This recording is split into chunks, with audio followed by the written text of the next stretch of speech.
What is going on, guys? BKP Outdoors here, back with another video. Today we are going to be comparing the brand new Shimano Curado K, came out this year, to the now later version Curado 200 E7. So let's see what the true difference is. Alright, so let's go ahead and unbox the new Curado K. Starting off, the box is standard, just like the original Shimano boxes, just says Curado on the top. Reel is packaged in bubble wrap to keep it safe. And there it is. The new Curado K. So, with the initial appearance differences, you can see the new reel is matte. It's a gray color. Also, they have removed all of the features of the reel that were originally on the left side of the reel to the right side to make the reel more compact, and it fits in your hand a lot better than the original Curado E7. So if you look at the two left sides, the green original is much bulkier and less compact than the new one. Also, like I said already, the matte finish versus the glossy and flashy appearance makes it better because the gloss will actually show a scratch if you were to scratch it while it's sitting on your boat, or if it bounces around in your truck, something like that. Whereas the matte will have to really be busted or scratched to actually show any wear and tear. So that's a great feature. As far as the reels themselves, the where you actually crank the reel, they're very similar. You can see there are 3 holes on each side of the gears for this reel, whereas the K just has the oval shape, probably to reduce weight and make the reel lighter. Also, the initial handles on the new K are much larger and fit in your hand a lot better. Next up, the bearing systems are still very similar. Less labeling on the new K, whereas on the old Curado it says Curado across, and 287, 7 bearing systems all on the side. So this makes it look less flashy and more about just the reel itself. Moving on to why I chose the Curado K. I chose the K because I had actually gotten the Cassidas, the Shimano Cassidas for Christmas, the past Christmas, and I actually ended up returning it because I knew that the K would be coming out very shortly after, in the year 2018. And when I went to Cabela's, that's where I purchased it, I decided that this was definitely the best reel to purchase at the time. It's not extremely expensive. It's probably Shimano's mid-range priced reel, and it works like a charm. It's very, very smooth, and I'm really excited to get to use this.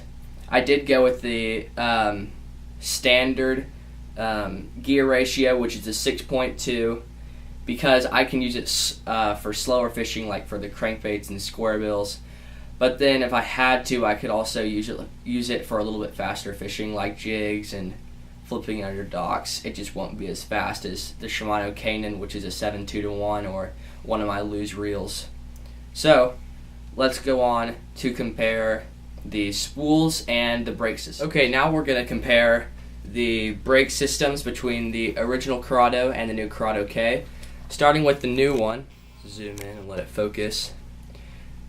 On the underside here, as you can see, there are no mechanisms to release any of the spools, the spool or the gears. However, on the side plate, there is a tab that you can pull up, just like that, and you twist it to loosen the spool, and the side panel comes loose.